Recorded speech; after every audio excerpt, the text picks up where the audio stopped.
Entre a gente se ouviu, e Gesem diz que tu e os judeus intentai revoltar-vos. Por isso, reedificas o muro e, segundo se diz, queres ser o rei deles. E puseste profetas para falarem a teu respeito em Jerusalém, dizendo: Este é o rei em Judá. Ora, o rei ouvirá isso, segundo estas palavras. Vem, pois, agora e consultemos juntamente. Versículo 8. Mandei dizer-lhe: De tudo que dizes, coisa nenhuma sucedeu. Tu, do teu coração, é que o inventas. Porque todos eles procuraram atemorizar-nos, dizendo: As suas mãos largarão a obra, e não se efetuará. Agora, pois, ó Deus, fortalece as minhas mãos. Versículo 10. Tendo eu ido à casa de Semaías, filho de Delaías, filho de Meetabel, que estava encerrado, disse ele: Vamos juntamente à casa de Deus, ao meio do templo, e fechemos as portas do templo, porque virão matar-te, aliás, de noite virão matar-te. Porém eu disse: Homem como eu fugiria? Em quem há como eu, que entre no templo para que viva? De maneira nenhuma entrarei. Então percebi que não era Deus quem o enviara. Tal profeta falou ele contra mim, porque Tobias e Sanbalate o subornaram. Para isso o subornaram, para me atemorizar, e para que eu, assim, viesse a proceder e a pecar, para que tivessem motivo de infamar e me vituperassem.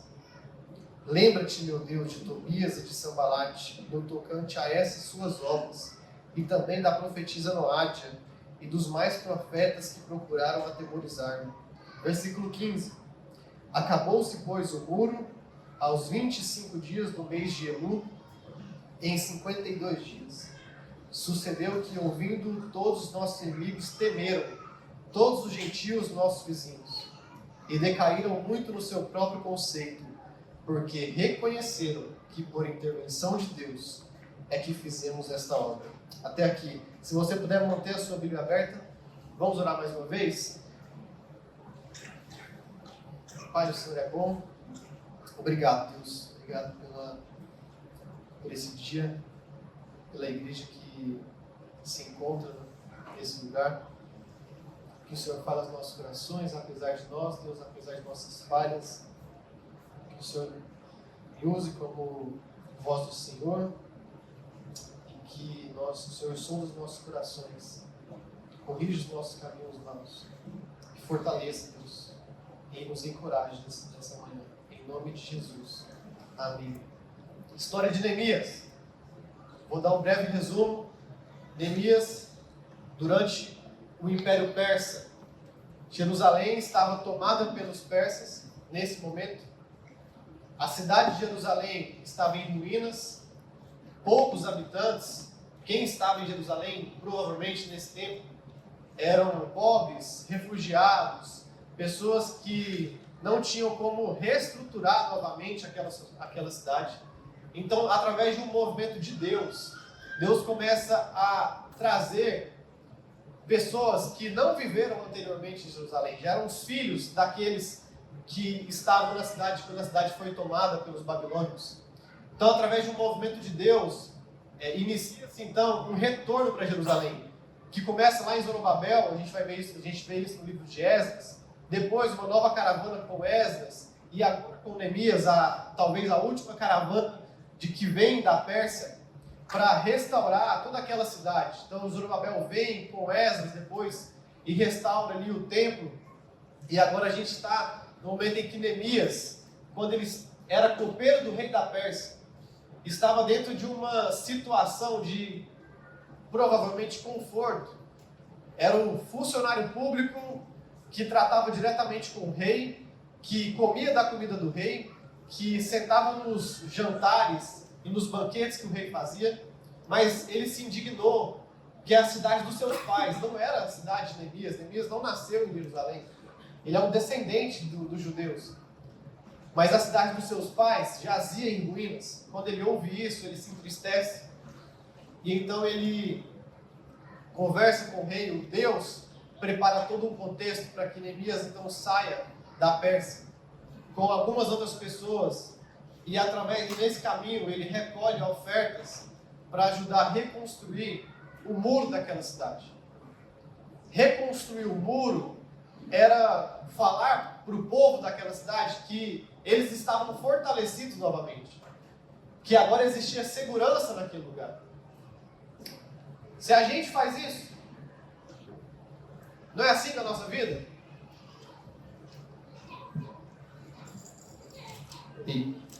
Não é assim na nossa casa? A gente não quer viver nos condomínios porque os muros, as cercas, nos dá uma sensação de segurança, de proteção, de conforto. Então, reconstruir os muros de Jerusalém era falar para aquele povo: agora a gente pode reconstruir não só a cidade, mas uma identidade, porque aqui existe proteção. A gente não está, meu irmão, há 6 semanas, e a gente vai entrar em 12 semanas até o final, falando sobre construir o muro. Porque seria algo pequeno, não é sobre o muro que a gente está falando. Neemias não veio para reconstruir o muro, ele veio para ser um porta-voz de Deus na reconstrução de uma identidade de um povo. É por isso que a gente termina a reconstrução dos muros no capítulo 6. Mas a história não termina no capítulo 6. Porque a história de Neemias não é sobre reconstruir o muro. É sobre reconstruir a identidade do povo de Deus. O muro fazia parte. Agora a gente tem proteção. A nossa cidade não vai ser mais saqueada facilmente pelos nossos inimigos. E agora você pode trazer sua família. Você pode ter uma vida aqui. E a partir disso, a gente se relaciona com o templo, a gente se relaciona com os irmãos. E grande parte da identidade de povo que a gente vê na história de Jesus, 400 anos, pouco mais de 400 anos depois de Neemias, se dá pelo que Neemias está fazendo aqui. A Jerusalém que a gente vê em Jesus, que naquele momento está tomada pelos romanos, grande parte da identidade daquele povo é formada a partir daqui. A partir de Zorobabel, de Esdras e Neemias, que vão trabalhando então, não só nas pedras, nos tijolos, nos templos, nos muros, mas nas pessoas. Amém? Então, no capítulo 6, que é o capítulo nosso de hoje, nós vemos o término da construção. Mas antes disso, eu quero voltar, e a gente vai lendo etapa por etapa. Por isso que eu pedi para você manter a sua Bíblia aberta, em Neemias capítulo 6. Vamos lá, agora no versículo 1. Tendo ouvido Sambalate, Tobias, Gesem, o arábio, e o resto dos nossos inimigos, que eu tinha edificado o muro, e que nele já não havia brecha nenhuma, ainda que até este tempo não tinha posto as portas nos portais. Sambalate me mandaram dizer-lhe: vem, encontremo-nos nas aldeias no Vale de Ono.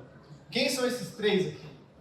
Neemias já dá uma característica para eles. Eles são inimigos. O próprio Neemias já diz isso.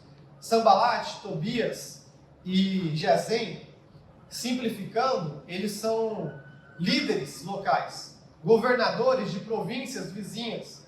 Sambalate era de Bet-Horon, por isso ele era um horonita, e uma cidade que ficava a cerca de 30 quilômetros de Jerusalém. Posteriormente, ou até mesmo aqui nesse momento, ele foi governador de Samaria. Tobias, provavelmente, era governador de uma cidade de Amon. E Gesem era provavelmente um governador de Moabe. Então, todos esses 3 aqui eram líderes influentes locais. Líderes de cidades vizinhas, que desde o momento, lá no capítulo 2, em que quando Neemias chega em Jerusalém, e eles então ouvem que Neemias e os judeus estão tentando reconstruir a cidade, eles começam a criar uma série de artimanhas e de processos para atrapalhar aquela obra. E não é diferente aqui. Então, esses líderes locais, esses governadores, essas pessoas influentes, fazem um convite para Neemias.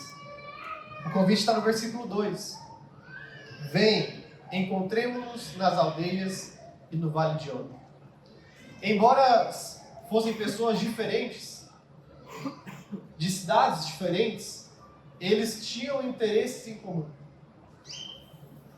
O interesse principal de Sanbalate, Tobias, Gesem e o resto dos inimigos era formar uma cúpula que atrapalhasse a construção do muro. Era garantir que Israel não crescesse em poder político.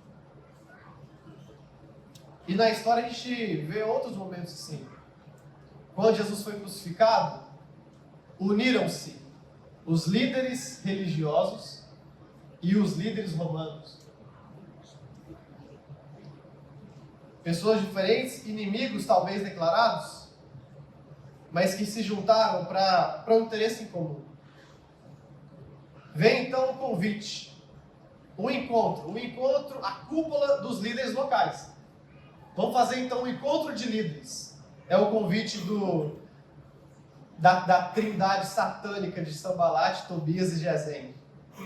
Vem, encontremos-nos no vale de Ono, nas aldeias. Um lugar distinto entre os três, né? Vamos num lugar, como é que é o nome que a gente fala quando não é parcial? É imparcial, né? Neutro, isso, um lugar neutro. O convite vem, a princípio, quando a gente lê esse convite, um encontro, ele parece ser um convite burocrata, né? Uma reunião de líderes. Neemias era um governante de Jerusalém. É normal que existam esses convites. No capítulo 5, a gente viu que Neemias fazia reuniões com outros líderes e ele financiava esses banquetes. Que tal, então, uma reunião de uma liderança local entre os governantes locais? Talvez um tratado de paz, já que a obra estava quase completa. Eles tentaram paralisar essa obra desde o início, mas já que está finalizando, que tal um tratado de paz, um acordo amigável? Vamos nos encontrar. Nós não sabemos o real motivo desse convite. Qual eram as intenções de Sanbalate, Tobias e Gesem ao ir até Neemias, enviar um mensageiro, e fazer o convite, vamos nos encontrar. Mas Neemias, com convicção, diz: eles intentavam fazer-me mal. E a resposta para um convite que talvez fosse pacífico é direto, é inflexível. A resposta para o convite é não. Enviei-lhe mensageiros do versículo 3, dizendo: estou fazendo uma grande obra, de modo que não poderei descer. Por que cessaria a obra enquanto a deixasse e fosse ter convosco? 4 vezes me enviaram o mesmo pedido. Eu, porém, lhe dei sempre a mesma resposta. Pode ser que os líderes de Jerusalém, que ansiavam por um governo, por um poder político, por se as outras regiões e as outras cidades, virassem para Neemias e falassem: por que não? Por que não uma reunião entre os líderes? Por que não a conexão, o networking? Por que não esse encontro de poderes? Por que não essa mesa preparada? Por que rejeitar de modo inflexível o convite para o encontro? Mas a resposta de Neemias, ela dá a clareza do propósito daquele tempo. O tema do nosso ano é tempos e épocas, e me remete muito a isso. Neemias está fazendo aqui o que o sábio Salomão disse lá em Eclesiastes capítulo 3. É tempo de estar calado, é tempo de falar, é tempo de amar, tempo de se aborrecer. Existe o tempo de guerra e o tempo de paz. Não dá para a gente olhar para Neemias aqui e falar assim: não, esse aqui é um ensinamento sobre não se relacionar com as cidades vizinhas, não se relacionar com os diferentes. Neemias não dá para a gente olhar para o texto e tirar essa conclusão, porque o próprio Neemias, quando ele chega em Jerusalém, no caminho a Jerusalém, perdão, ele recolhe ofertas de outros governadores vizinhos. Ele se relaciona com outros líderes. Mas aqui, diante de um inimigo declarado de Jerusalém, do povo de Deus, que tentava a todo instante paralisar a obra, ele foi inflexível. Não existe uma regra que eu, então, venha aqui dizer para você e fale, diga não aos convites, ou diga sim aos convites. O melhor que a gente pode entender desse texto é, compreenda o tempo, as intenções, o propósito daquilo que você está fazendo agora. A resposta de Neemias não é nem sobre quem eram os anfitriões daquele convite. A resposta de Neemias é sobre aquilo que ele estava fazendo e como ele não poderia parar a obra do Senhor naquele momento. Estou fazendo uma grande obra, de modo que não poderei deixá-la, porque deixando eu, cessaria a obra. Para Neemias era o tempo do trabalho, da enxada, não era o tempo do networking, da mesa, das conexões, embora tudo isso pode ser proveitoso no seu devido tempo, com o seu devido propósito. Versículo 5, então Sambalate me enviou pela quinta vez. Vem então o quinto convite, o qual trazia nas mãos uma carta aberta. Agora não vem mais um mensageiro. Por 4 vezes um mensageiro de Sambalate chegou até Neemias fazendo um convite. Mas no versículo 5 não vem um mensageiro, vem uma carta aberta. Não era agora um mero convite, era uma ameaça. E não só para Neemias, mas para todo o povo. Porque a carta não veio lacrada com o selo, ela veio aberta para que todos pudessem ler. Do seguinte teor, versículo 6. Entre a gente se ouviu, e Gesem diz que tu e os judeus intentai revoltar-vos. Por isso reedificas o muro, e segundo se diz, queres ser rei deles. E puseste profetas para falarem a teu respeito em Jerusalém, dizendo, este é o rei de Judá. Ora, o rei ouvirá isso, segundo estas palavras. Vem, pois, agora e consultemos juntamente. O quinto convite é feito, aberto a todos, como uma ameaça e um convite, não mais a um encontro. O convite aqui, agora, Neemias, é para ele se entregar à corrupção. Se a gente pode olhar para o versículo 2 e falar, por que Neemias recusou o convite? Aqui estava claro. Porque a carta aberta, ela veio assim, estão dizendo por aí, sabe aquela? Dizem por aí. Estão dizendo por aí, estou ouvindo boatos, Neemias, de que toda essa reforma aí, na verdade, é porque vocês querem se revoltar contra o rei. E eu estou ouvindo também que você colocou profetas para ir dentro de Jerusalém profetizar que você é o rei. E pode ser que isso acontecia naquele tempo lá.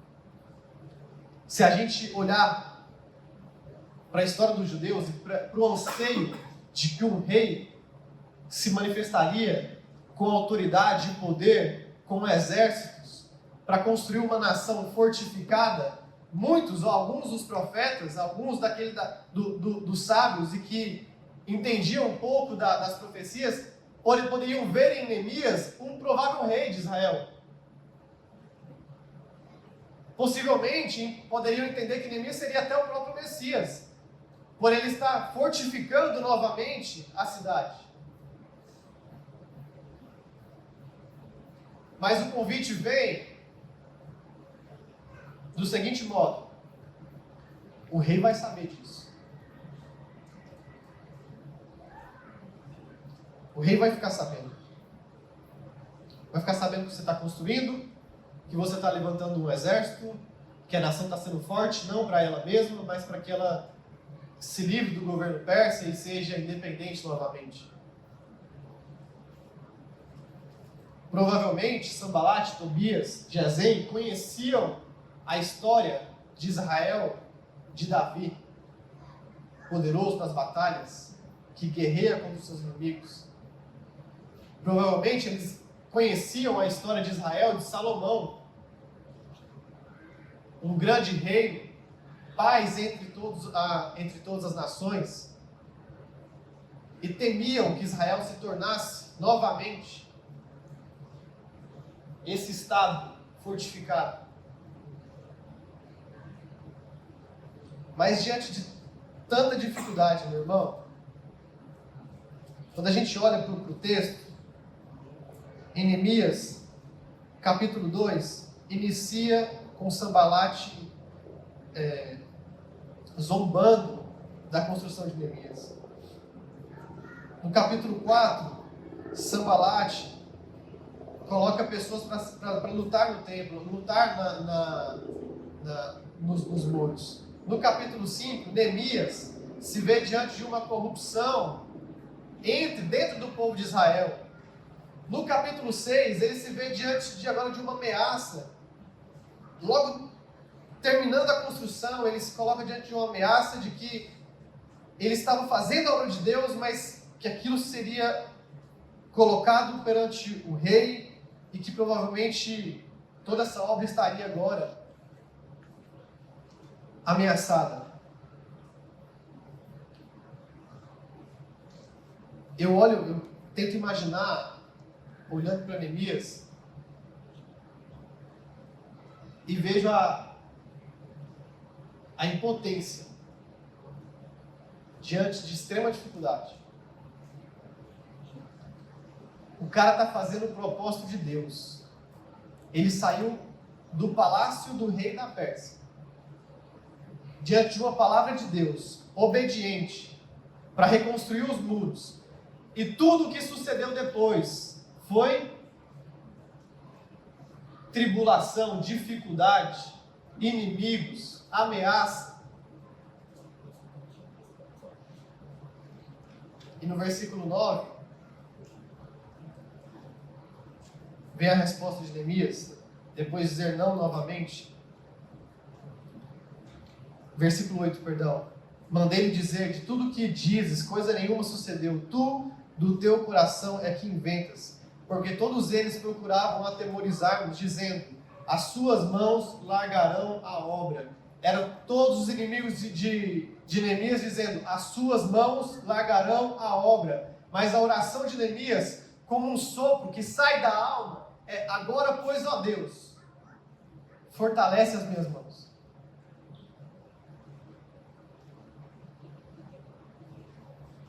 A oração de Neemias, como alguém que, nesse momento, se via incapaz. Se o rei da Pérsia decidisse, através dessas ameaças, ir contra Neemias, humanamente, Jerusalém não seria páreo para o exército do rei da Pérsia. Mas diante de tudo isso, a oração de Neemias, diante dos inimigos que queriam que ele largasse aquela obra, que falavam que as mãos dele não conseguiriam, ele faz a oração que ecoa da alma. Agora, pois, ó Deus, fortalece as minhas mãos.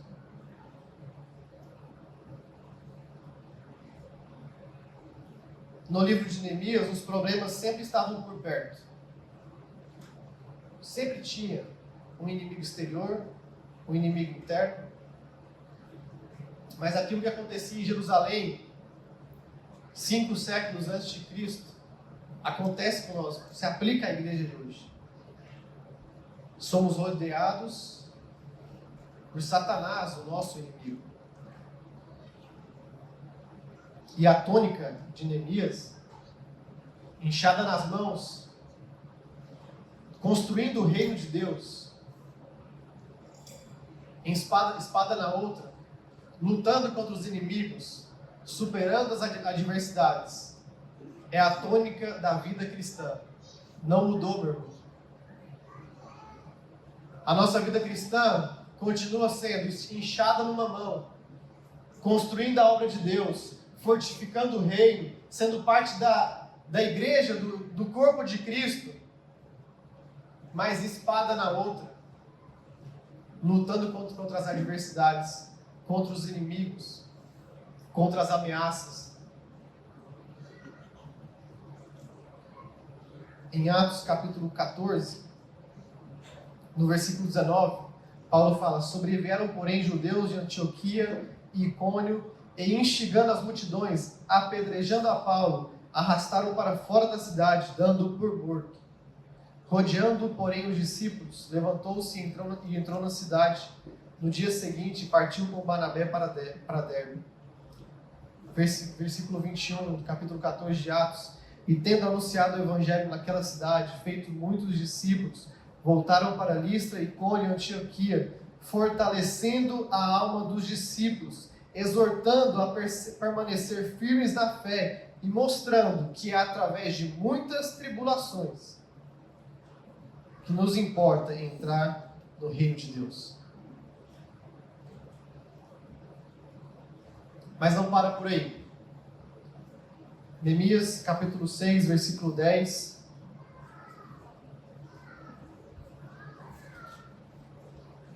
Agora, uma ameaça que vem interna. Versículo 10. Tendo eu ido à casa de Semaías, filho de Delaías, filho de Meetabel, que estava encerrado, disse ele: vamos junto à casa de Deus, ao meio do templo, e fechemos as portas do templo, porque virão matar-te. Aliás, de noite virão matar-te. Porém eu disse: homem como eu fugiria, e quem há como eu que entre no templo para que viva? De maneira nenhuma entrarei. Então percebi que não era Deus quem o enviara. Tal profecia falou Semaías contra mim, porque Tobias e Sambalate o subornaram. E para isso subornaram, para me atemorizar, e para que eu assim viesse a proceder e a pecar, para que tivessem motivo de infamar e me vituperassem. Lembra-te, meu Deus, de Tobias e de Sambalate, no tocante a essas suas obras, e também da profetisa Noádia e dos mais profetas que procuraram atemorizar. Agora a estratégia de Sambalate mudou. A ameaça que vem de uma carta externa não é o bastante. Ele compra um profeta local, um líder religioso local, que tinha acesso a Neemias, Semaías, para que Semaías induza Neemias a pecar e a correr e a fugir para o templo. Se você conhece um pouco da história das escrituras do Antigo Testamento, você sabe que Neemias não era da linhagem sacerdotal, e por isso ele não poderia entrar no meio do templo. Mas o convite de Semaías é: vamos até o meio do templo, porque virão matar-te. Mas Neemias, mais uma vez convicto do Espírito, irmão, como a gente precisa do Espírito Santo, mais uma vez Neemias convicto no Espírito, ele falou: então eu percebi que não era Deus que enviaram, e tal profecia falou ele contra mim, porque Tobias e Sambalate o subornaram. Mais uma vez uma tentativa de difamar Neemias, porque se ele corresse para o templo, ele pecaria, provavelmente ele morreria. Vinda de um falso profeta local, de um falso pastor, de um líder subornado, comprado pelos inimigos de Deus. Em uma tentativa de fazer com que Neemias, mais uma vez, desviasse daquilo que ele estava fazendo, que ele tirasse a enxada das mãos e pecasse. O que Neemias fala no versículo 13 é que eles tudo isso fizeram para que eu viesse a proceder e a pecar. Novamente, na convicção do Espírito, na convicção do Espírito Santo, Neemias repreende Semaías. Eu percebi que não era Deus que enviara. Eu oro por uma igreja, meu irmão, fiel às Escrituras, coerente com a palavra, que saiba discernir o Espírito. Eu oro por uma igreja que cheque as Escrituras, que não é levada pelo vento, que não é levada pelo medo das pressões externas e internas, pelo movimento, pelas ideologias desse mundo, pelos falsos profetas, porque muitos que têm esse microfone na mão, na nossa cidade, estão comprados Muitos que possuem autoridade dada pelos homens a falar como Deus me deu aqui, de falar para, sei lá, mais de 100 pessoas hoje estão comprados, meu irmão, pela ganância.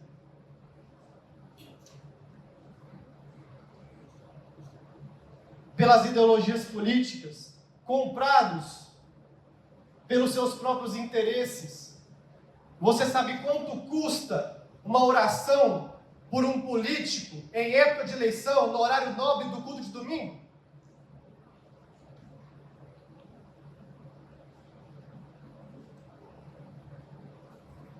R$200 mil, eu já ouvi por aí.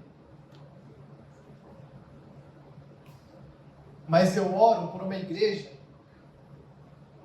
que examina as Escrituras, que confronta os pastores dessa igreja, que nos confrontem, nós que estamos aqui trazendo a palavra. Nós não somos infalíveis. Existia dentro de Israel profetas comprados, subornados. E tudo que eu oro para a igreja aqui, em todo o tempo, nós examinemos as Escrituras, porque a nossa fidelidade não é a um líder, não é a um pastor, a nossa fidelidade não é uma placa de igreja, a nossa fidelidade é às Escrituras, a palavra, a Jesus Cristo, Filho de Deus.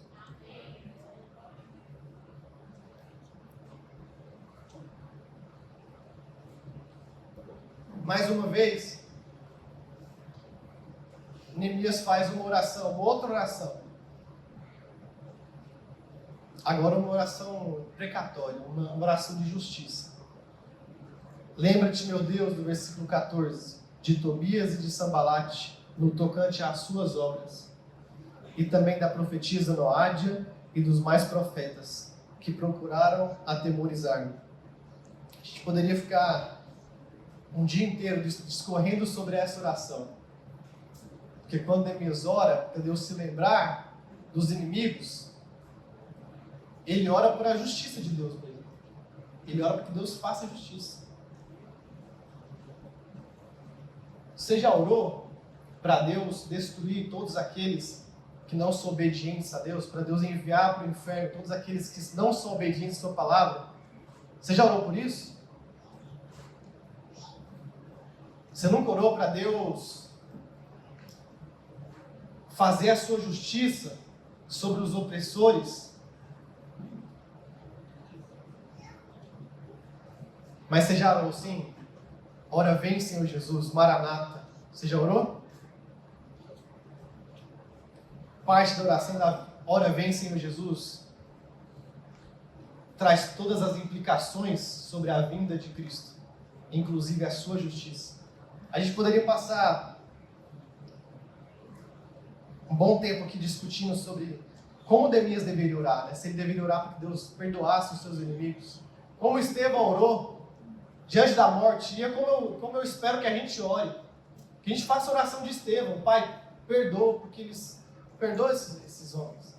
Que a gente faça a oração de Jesus. Pai, perdoa-os. Mas dá para ver na humanidade de Neemias agora. Mais uma oração que sai da alma. Que coloca nas mãos de Deus o poder e a justiça. E ora para os seus inimigos. Deus, lembra-te de Tobias, de Sambalate, da profetisa Noádia e dos mais profetas que procuraram atemorizar. Versículo 15, a gente termina a construção. Acabou-se, pois, o muro aos 25 dias do mês de Elu, em 52 dias. 52 dias. Versículo 16, sucedeu que, ouvindo todos os nossos inimigos, temeram todos os gentios, nossos circunvizinhos, e decaíram muito no seu próprio conceito, porque reconheceram que por intervenção do nosso Deus é que fizemos essa obra.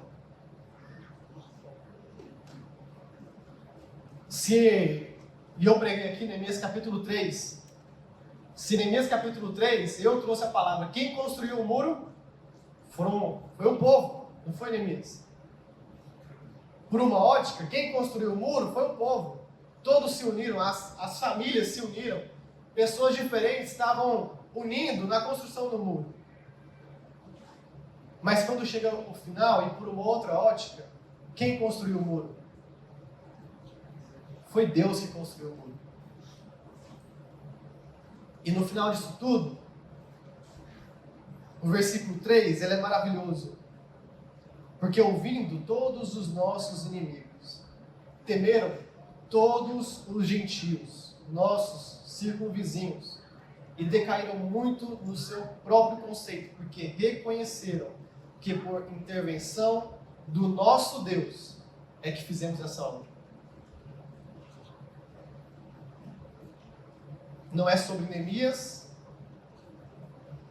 não é sobre nós. Eu gosto muito de uma música dos Arraiz, que fala assim, que o meu nome morra com o meu corpo, mas que o de Cristo permaneça em tudo. Todo o nosso trabalho na obra do Senhor, enxada numa mão, espada na outra, não é para que o seu nome seja reconhecido, não é para que o seu nome seja glorificado. E quem dera, um dia a gente ouça, por um trabalho que nós colocamos as mãos, que os inimigos do Senhor vejam e falem, é por intervenção de Deus que eles fizeram essa obra. Quando a gente olha para esse texto, quando a gente olha para uma narrativa como essa, então, em todas as narrativas da Bíblia, a gente tem que fazer a seguinte pergunta: o que o personagem principal está fazendo? Toda vez que você lê uma narrativa da Bíblia, eu já falei isso aqui, todas as histórias, está vendo a história de Abraão, de Isaac, de Jacó, de José do Egito? Toda narrativa bíblica, quando você lê ela, você pergunta, o que o personagem principal está fazendo? Qual é o movimento do personagem principal? E em todas as narrativas bíblicas, o personagem principal é Deus. Então, quando a gente olha para esse texto, mais do que inferir alguma lição, a gente tem que perguntar, o que Deus está fazendo? Qual é o movimento de Deus? A primeira coisa é o que esclarece aqui no versículo 16. Deus está se revelando para todos os povos. Deus não está construindo um muro, mas Deus está revelando o seu nome. O que Deus está fazendo, além de construir o muro, é fazer com que todas as nações conheçam o seu nome, saibam quem Ele é. Da mesma forma que não se trata de nós, não se trata de Jerusalém, mas se tratava de quem Deus era, qual era o Deus de Israel. Toda a obra de Jerusalém deveria revelar e manifestar quem Deus era, o que Deus está fazendo, e que Ele era o Senhor sobre toda a terra. Isso vem desde Abraão. Quando Deus dá a promessa a Abraão, Ele fala, em ti serão benditas todas as nações da terra. E esse assunto, essa questão do nome de Deus ser revelado através da nação de Israel, ele perpetuou por todo o Antigo Testamento. Em Davi, quando Davi está diante de Golias, ele fala, hoje mesmo o Senhor te entregará nas minhas mãos, e toda a terra saberá que há Deus em Israel. Não era sobre Davi, era sobre quem era o Deus de Davi. Quando Elias está diante dos profetas de Baal, ele ora a Deus e fala, Senhor, me responde, para que este povo conheça que Tu és o Senhor Deus, e que Tu fizeste voltar o seu coração. Não era uma oração que Elias fez para cair fogo do céu, mas era uma oração para que todos conhecessem quem era o Deus de Elias. Em Isaías 45, o próprio Senhor fala para Isaías, eu sou o Senhor e não há outro, além de mim não há Deus, eu o fortalecerei, ainda que você não me conheça, de forma que desde o nascente até o poente, todos saibam que não há outro além de mim, eu sou o Senhor e não há outro. Em Daniel capítulo 2, versículo 47, Nabucodonosor, um rei pagão, reconhece: certamente o vosso Deus é o Deus dos deuses e o Senhor dos reis e o revelador de mistérios. Toda a história de Israel, ela é recheada de ações que não fazem glorificar o nome de Israel, mas revelar quem era o Deus de Israel. Quem é o nosso Deus? Então, tudo que a gente faz, seja aqui na igreja, na sua casa, no seu trabalho, não é sobre quem você é, mas é sobre o que Deus está fazendo na sua vida. Não faça nada para que o seu nome seja glorificado, para que a sua obra seja reconhecida, mas que Deus seja reconhecido através de você. Não é sobre o Ney, é sobre o Deus que atua através da vida do Ney. E sobre cada um de nós. O que Deus está fazendo? Deus está revelando o seu nome. Deus está revelando a sua glória. E por fim, Deus está fortalecendo. Deus está tornando o seu povo fiel. E qual é o modus operandi de Deus para fazer isso? As dificuldades. Uma cidade reconstruída, um muro forte, de nada adiantaria se o povo fosse infiel e não agradasse a Deus. Como o salmista diz, uma muralha forte não salva se o Senhor não guardar a cidade. Então, enquanto Neemias e o povo trabalhavam para reconstruir os muros e reconstruir Jerusalém, Deus agia por meio da oposição. Quando você olha no contexto macro, Deus está agindo através da vida de Sanbalate. Deus está agindo através da oposição de Tobias, de Gesem. Deus está agindo através da oposição de um falso profeta, porque Deus está fortalecendo o seu povo através das dificuldades. Deus não queria uma cidade com um muro construído, Ele queria um povo fiel a Ele. Sem todas essas oposições, Neemias não pregaria, lá no capítulo 4, versículo 14, ao povo: não tenham medo dos nossos opositores, lembre-se que o Senhor Deus é grande e temível. Sem essa oposição, Neemias não oraria com um grito que sai da alma: Senhor, fortalece as minhas mãos. Todo o nosso culto hoje foi através disso. Deus está fortalecendo a fé do seu povo através das dificuldades e da oposição. A fé é a convicção das coisas que não se veem. Deus nos dá a fé como um dom. A fé não provém de nós, é um dom de Deus. Mas Ele testa, Ele refina e Ele fortalece a nossa fé no fogo das adversidades, da oposição e do sofrimento. Nós só aprendemos verdadeiramente o que é andar por fé e não por vista quando precisamos confiar mais naquilo que não se vê do que naquilo que se vê. Lembre-se da história de Neemias. Por obediência a Deus, ele saiu do palácio, do cargo de funcionário público, da alta patente, aquele que comia os manjares, os banquetes do rei da Pérsia, para trabalhar na construção, no sol quente, carregar peso. Não só isso, para ser humilhado, para ser zombado pelos inimigos, porque ele foi obediente a Deus. Porque ele foi obediente a Deus. Porque ele foi obediente a Deus, Tobias se levantou contra ele. Porque Neemias foi obediente a Deus, Semaías, o falso profeta, se levantou contra ele. Porque ele foi obediente a Deus, Sanbalate menosprezou o povo de Israel. Então eu tenho uma palavra de ânimo para a igreja. Eu tenho uma palavra de ânimo para você.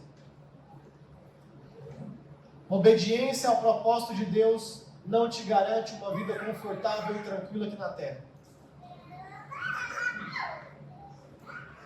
Eu queria muito olhar para a igreja hoje e falar: Deus está aqui para nos dar uma boa vida na terra. Eu queria muito, mas Neemias não me deixa falar isso. A história de Paulo não me deixa falar isso. O próprio Cristo não me deixa falar isso, porque no mundo tereis aflições. O nosso paraíso não é aqui.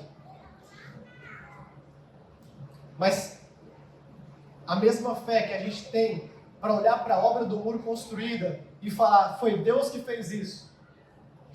A mesma fé a gente tem que ter para olhar para Sanbalate, para Tobias, para Gesem, para o povo ameaçando Neemias, para os inimigos lutando ao redor do muro, para um profeta que se levantou. A mesma fé que a gente precisa ter para olhar para a construção pronta e falar, Deus fez isso, é olhar para as adversidades e para os dias difíceis e falar, Deus está comigo.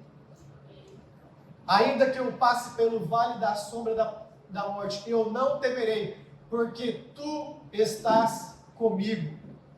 Deus está no vale. Ele está na oposição. Ele está no dia difícil. Porque a missão de Deus não é tornar a nossa vida fácil, mas é tornar-nos fiel a Ele. O que Deus está fazendo? Deus está fortalecendo o seu povo. Deus está fazendo o seu povo fiel. Eu oro por uma igreja que não só olhe para a obra construída e reconheça que é para a intervenção de Deus que fizemos essa obra, mas que olhe para as inúmeras provações e adversidades e reconheça a soberania de Deus até nos dias mais difíceis. O que Deus está fazendo através de nós hoje? Deus está construindo o seu Filho em nós. Importa-nos passar por grandes tribulações para entrar no reino de Deus. Deus está construindo o seu Filho em nós, formando Jesus em nossos corações. Qual é o modus operandi dele? Eu não vou questionar. Amém? Vamos orar? Pai, o Senhor é bom. Obrigado, Deus. Obrigado pelas provações. Obrigado pelas dificuldades, pelos dias difíceis. Que a gente tenha a fé de Paulo a olhar por cada oposição, por cada açoite, por cada naufrágio, por cada apedrejamento, e olhar, foi leve e momentâneo. Eu oro por uma igreja que tenha convicção de que a dificuldade de hoje é leve e momentânea, e que ela serve para produzir em nós eterno peso de glória, para formar o seu Filho. Então, o que eu oro para a nossa igreja hoje é que Cristo seja formado em nós, da forma que o Senhor deseja. Deus, nós estamos aqui, em nome de Jesus. Amém.